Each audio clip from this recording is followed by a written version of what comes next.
Hey guys, so welcome back to Convos with God, and I have a really quick video for you today. And today I just want us to talk about comparison and the way that we are undermining the plan of God when we compare ourselves to other people. So when we're learning about the story of David in 1 Samuel chapter 16, we see that God had already told Samuel that he had chosen the next king because he had rejected Saul, and now he was going to choose a king that was after his heart.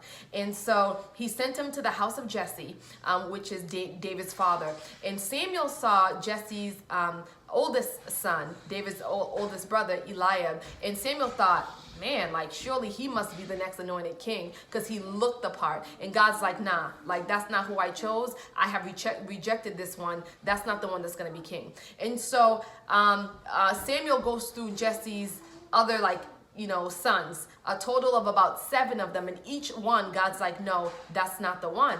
So Samuel's like to Jesse, like, surely there must be another one, like, do you have any other sons? And Jesse's like, well, there's the youngest who's like tending the sheep, because David wasn't regarded as much. He was a shepherd. He was the youngest. And so he wasn't even invited to this sacrificial feast that Samuel was having with Jesse and his family. Like, Jesse didn't even invite his youngest son because why?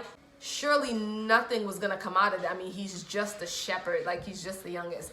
And I just want to remind you that a lot of times we like to look at the outside appearance to determine somebody's anointing, whether or not the Spirit of God is really working in them or whether or not they're really effective or impactful. And so God had to check Samuel, and God literally told him, listen, I don't look at the same things that people look at. He's like, people look at the outside appearance, but I look at the heart. And so I just want to remind you that God is looking at your heart, your willingness to obey, your authenticity and how genuine you are, whether or not you have faith, whether or not you are after his heart, whether or not you are teachable, you are moldable. Well, those are the things that God looks at. So stop sizing yourself up to the next person, thinking that maybe you're not qualified because you don't sound like them, you don't act like them, you don't have the same swag, you don't have the same level of knowledge. Cut that out, because when God calls you to something, you're not going to be doing it by your own strength. He says, not by might, nor by power, but by his Spirit. By his Spirit, you will accomplish what you need to accomplish.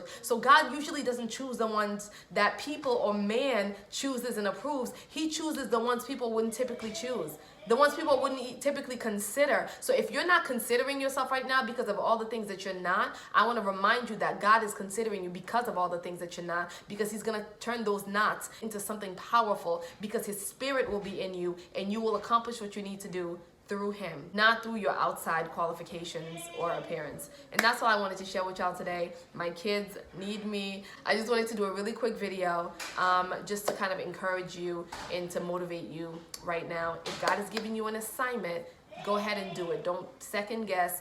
Don't doubt. Don't let insecurities or fears rise up. Remind yourself that you're not doing it by yourself, but by his Spirit. Bye.